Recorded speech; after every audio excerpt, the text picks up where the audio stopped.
అందరికీ praise the lord. ప్రభు అయిన యేసుక్రీస్తు నామములో మీ అందరికీ శుభములు తెలియజేస్తా ఉన్నాను. రండి ప్రియమైన వారలారా, బాగున్నారా? ఈరోజు అద్భుతమైన దేవుని మాటలు మనం ధ్యానం చేసుకుందాం. ఇర్మియా గ్రంథం 1వ అధ్యాయం 10వ వచనాన్ని నేను చదువుతున్నాను. నేను ఈ దినమున జనముల మీదను రాజ్యముల మీదను నిన్ను నియమించి ఉన్నాను.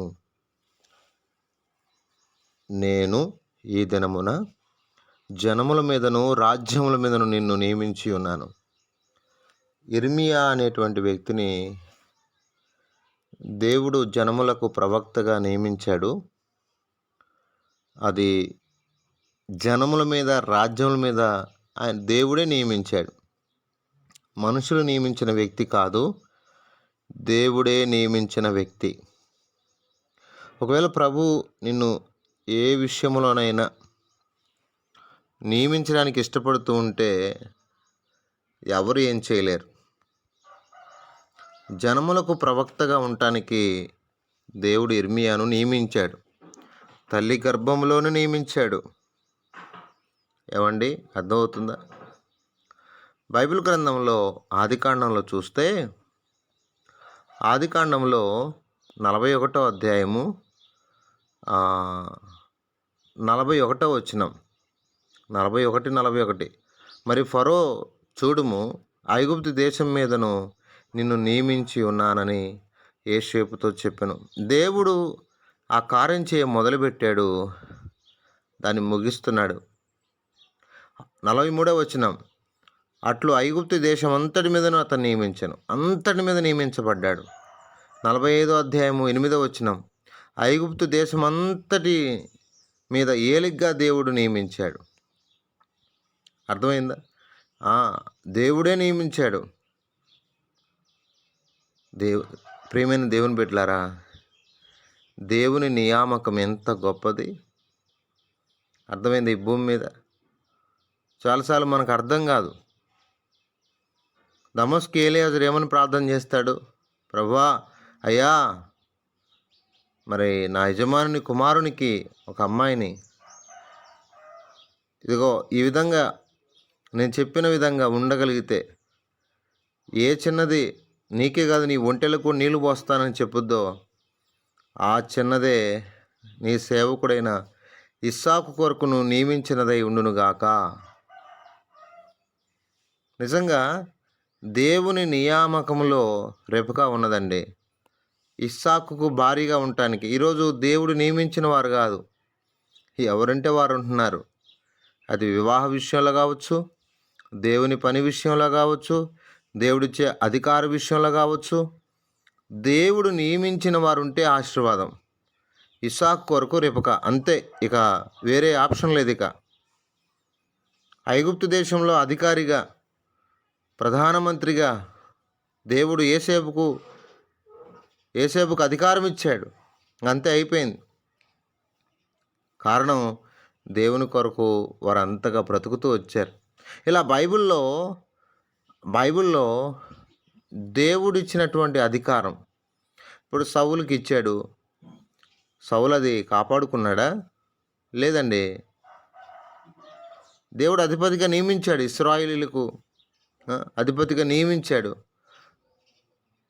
చాలామంది దేవుడిచ్చిన అధికారాన్ని, దేవుడిచ్చిన భాగ్యాన్ని కోల్పోతూ ఉంటారు.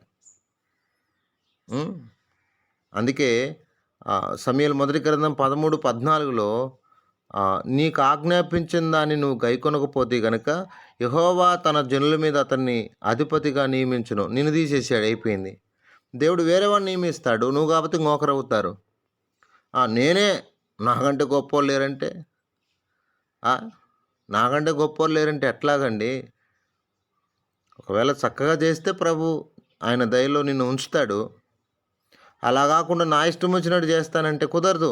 దేవుడు తొలగించేస్తాడు, దేవుడు పెరిగేసేస్తాడు. అర్థమైందా దేవుని బిడ్డలారా? కాబట్టి దేవుని నియామకం ఎంత గొప్పది! దేవుడు నియమిస్తే ఎంత ఆశీర్వాదం! 12 మంది శిష్యులను ఏర్పాటు చేసుకొని వారిని ఎంత చక్కగా ఆయన పనిలో యోహాను సువార్త 15వ అధ్యాయం నేను చదువుతూ చూడండి. అందుకే దేవుడు నాతో ఈ మాట చెప్పాడు. ప్రభువా, ఆ మందిరంలో ఏదైనా చిన్న పని చేస్తానని చెప్పి గిద్దలూరులో హోరేబులో నేను వెళ్ళినప్పుడు దేవుడు ఇలా నాతో స్పష్టంగా మాట్లాడాడండి. ఒక పని ఏదైనా చేస్తాను ఆశ అనమాట. చాలాసార్లు ఆ మార్గాన్ని వెళ్తూ ఉండేవాడిని. హోరేబు పెద్ద మందిరం ఉందన్నమాట. చాలాసార్లు అనుకున్నాను, కానీ ఒకరోజు వెళ్ళాను లోపలికి. నిజంగా ఒక పని నాకు ఇచ్చారు. ఆ పని చేస్తూ ఉండగా దేవుడు నాతో స్పష్టంగా 15వ అధ్యాయం దేవుడు ఎంత అద్భుతంగా ఆయన, మీరు నన్ను ఏర్పరచుకోలేదు కానీ నేనే మిమ్మను ఏర్పరచుకొని ఏం చేశాడట, ఆయన పని కొరకు 15వ అధ్యాయం 16వ వచనం, మీరు నన్ను ఏర్పరచుకొనలేదు, మీరు నా పేరట తను ఏమడుగుదరో అది ఆయన మీకు అనుగ్రహించినట్లు మీరు వెళ్ళి ఫలించుటకును మీ ఫలం నిలిచియుండుటకును నేను మిమ్మల్ని ఏర్పరచుకొని నియమించేశాడట. ఆయన పని కొరకు ఫలించడం. నిజంగా ఆ రోజు దేవుడు నాతో స్పష్టంగా మాట్లాడినాడు. ప్రభు, నీ పని కొరకు నన్ను ఏర్పరచుకొని నియమించావా? ఈరోజు ఎంతమంది దేవుడు నియమించిన వారు పనిచేస్తున్నారు మందిరాల్లో? మనుషులు నియమించిన వాళ్ళు ఎక్కువైపోతున్నారు ఇప్పుడు. అందుకే పోట్లాట్లు. దేవుడు నియమించిన వారు లేరు. అర్థమైందా? ప్రవక్త అయిన ఇర్మియాను దేవుడు నియమించాడు, యోసేపును దేవుడు నియమించాడు, రెబెకాను దేవుడు నియమించాడు. పాపాత్ముడే నన్ను కూడా దేవుడు ఆయన పని కొరకు నియమించాడు. నేను చెప్తున్నాను, వాళ్ళ సరిగా లేకపోతే సౌల్లాగా తీసేస్తాడు, పెరిగిసిరాడేస్తాడు. ఎస్తేరు 2:17లో రాణిగా ఉండడానికి వస్తీకి బదులుగా రాణిగా దేవుడు ఎస్తేరు నియమించాడు. ఏమండి, ఎస్తేరు గ్రంథం 4వ అధ్యాయం, అప్పుడు ఎస్తేరు తను కనిపెట్టి ఉండుటకును రాజు నియమించిన దేవుడు నియమిస్తే అద్భుతం. నా ప్రియ స్నేహితులారా, దేవుడు ఈ భూమి మీద దానియేలును దేవుడు నియమించలేదా? మరి అంటే దేవుని కొరకును చక్కగా జీవించే వారిని ఆయన పని కొరకు దేవుడు నియమిస్తాడు. కాబట్టి ఇక్కడ ప్రజల మీదను రాజ్యాల మీదను దేవుడు ఒక ఉన్నతమైన రీతిలో ఇర్మియాను దేవుడు నియమించుతూ వచ్చాడండి. ఈరోజు మన పరిస్థితి ఏంటి? మరి దేవుని నియామకం కింద ఉన్నామా? దేవుడు మనకు అప్పగించిన పనిని, నియమించిన పనిని చక్కగా చేయడానికి, ఈ మాట చెప్పడానికి నాకు కూడా భయం వేస్తుంది. ఎందుకంటే ఎన్నోసార్లు తప్పిపోతూ ఉంటామండి. యెషయా గ్రంథం 41వ అధ్యాయం 15వ వచనం, కక్కులు పెట్టబడి పదునుగల కొత్తదైన నూర్పిండి మానుగా నేను నియమించి ఉన్నాను. నీవు పర్వతం నూర్చుదువు కానీ పొడి చేయదు, నూర్చుదువు వాటిని పొడి చేయదు. ప్రియమైన వాళ్ళ దేవుడు అలా నిజంగా కక్కులు పెట్టబడిన నిజంగా క్రొత్తదైన నురిపిండి మాను ఎలా నూర్చాలో దాని కొరకు దేవుడు మనల్ని ఈ భూమి మీద ఆయన నియమించాడండి. అర్థమైందా? సౌలును పౌలుగా మార్చి ఎంత అద్భుతంగా వాడుకున్నాడు. దేవుడు నియమించాడు. అపోస్తలుగా దేవుడు నియమించాడు. ఆయన సాక్షిగా దేవుడు నియమించాడు. నా ప్రియ స్నేహితులారా, కనుక దేవుని నియామకం కిందకి వద్దాం. ఒకవేళ దేవుని నియామకం కింద నువ్వు ఉంటే నిజంగా అద్భుతం. దేవుడు నిన్ను చక్కగా వాడుకుంటాడు. దేవుని ద్వారా నిజంగా నువ్వు ఎంతో గొప్ప సహాయాన్ని పొందుతావు. నీ ద్వారా దేవుడు ఎంతో మహిమ పొందుతాడు. నిజంగా అల్పుడే నన్ను కూడా దేవుడు తన పని కొరకు ఏర్పరచుకొని నియమిస్తూ వచ్చాడు. ఈ పాపాత్ముడే నన్ను ఈ పని చేయడానికి నేను యోగ్యుని కాదు. అల్పుడే నన్ను దేవుడు తన పని కొరకు నియమించుకున్నాడండి. నాకెంత సంతోషం అంటే, నేను ఏ పాటివాడినండి, నా బతుకే పాటిది, జ్ఞానం లేనివాడిని. దేవుడు నన్ను అపోస్తల కార్యం 6వ అధ్యాయంలో ఆత్మతో జ్ఞానంతో నిండుకొని మంచి పేరు పొందిన 7 మనుషులు మీరు ఏర్పరచుకొని మేము వారిని ఈ పనికి నియమింతుము. ఎవరు దేవుని కొరకు నియమించబడాల్సింది? ఆత్మతో జ్ఞానంతో నిండుకున్నవారు. ఇప్పుడు మంచి ఉద్యోగం ఉంటే వారు వాక్యం చెప్పొచ్చు. మంచిగా దశంభాగం ఇస్తే వారు వాక్యం చెప్పొచ్చు. ఏంటండి ఇదంతా? నిజమా కాదండి నేను చెప్పేది? ఏమండి? నిజంగా చెప్పండి. జాగ్రత్తగా ఉందాం.